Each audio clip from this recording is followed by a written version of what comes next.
when I climb with the Boy Scouts, being at Boulder Dash has taught me so much that Boy Scouts maybe didn't teach me. And even ways that Boy Scout did teach me, Boulder Dash expanded upon and taught me better ways. And that now helps me go and coach the kids. One of the biggest dangers always is falling. But bouldering is a great example of this. You fall, and that's a full ground fall, which means you're hitting the ground. You will hit the ground one way or another, and that's 20 feet to the ground. When people fall, at least when they fall with me, I'm instructing. And if I'm instructing, that means I'm coaching. Even with sport climbing, you can still take a big fall, gear can still slip, and you can still hit the ground. So the dangers are the same inside and out.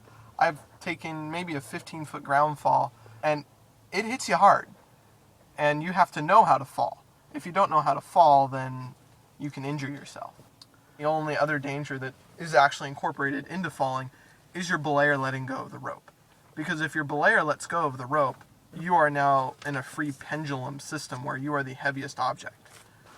Inside, I've seen some interesting things, like people wanting to take off the belay to hand their climber a GoPro. And I'm like, there's no way you're letting go of that rope. The greatest thing when you're finding a rock climbing partner is you want to find someone who loves it as much as you do, also has the same amount of knowledge as you.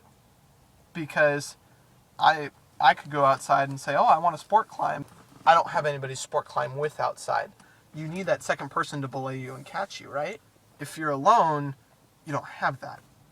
It's important for all of us to know basic first aid, to know it, and to be certified through the Red Cross. And you don't have to be. When we walk outside, it's dangerous. We have that possibility of being injured. And so it's important to know that. I mean, you don't want to just go outside and have someone break their arm and be like, oh, I don't like the sight of blood. I don't know what to do with that. I haven't had anything too crazy. Anything outside is possible, from sprained ankle to broken bones and necks and bad things. We have everything pretty well covered and nothing's gone wrong. The biggest thing we see out there as an instructor is the kids being afraid of the heights. Because when you rappel, you don't rappel face first. You rappel and you walk off the rock backwards. That freaks the kids out a little bit, especially since they're doing it themselves. So that's really the biggest thing, the scariest thing I've seen as an instructor outside.